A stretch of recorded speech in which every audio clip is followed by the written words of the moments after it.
Bonjour, dans cette vidéo nous allons voir le vocabulaire de la programmation orientée objet. Une classe est une structure de données abstraite.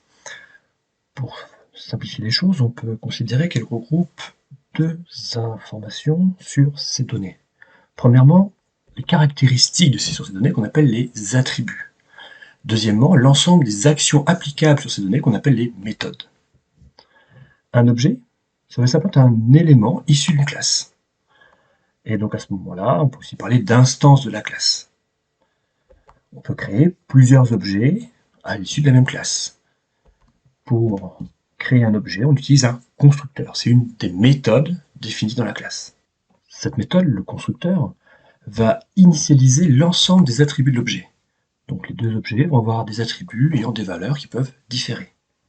Et la création d'un objet grâce à cette méthode, en fait, grâce au constructeur, ça s'appelle une instantiation de cette classe. Maintenant, on va faire des analogies pour mieux comprendre ce qu'est une classe. Une classe, en gros, c'est un moule. Donc ce n'est pas un objet en tant que tel, c'est simplement quelque chose qui va servir à créer des objets. Donc ici, par exemple, à partir du moule, on peut créer un premier objet. Créer l'objet, le boulage d'une pièce, on va appeler ça donc l'instanciation. Ici, on a donc un objet.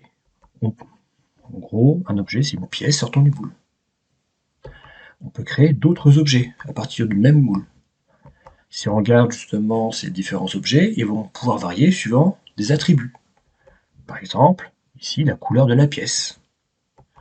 Ensuite, sur ces objets-là, on va pouvoir appliquer des méthodes, c'est-à-dire des actions que l'on va pouvoir, concrètement ici, appliquer sur la pièce. Par exemple, on peut repeindre une pièce, ici en noir. On peut aussi briser une pièce. Donc voilà le vocabulaire essentiel à maîtriser au niveau de la programmation objet, la notion de classe, la notion d'objet, la notion d'instanciation, la notion d'attribut et la notion de méthode.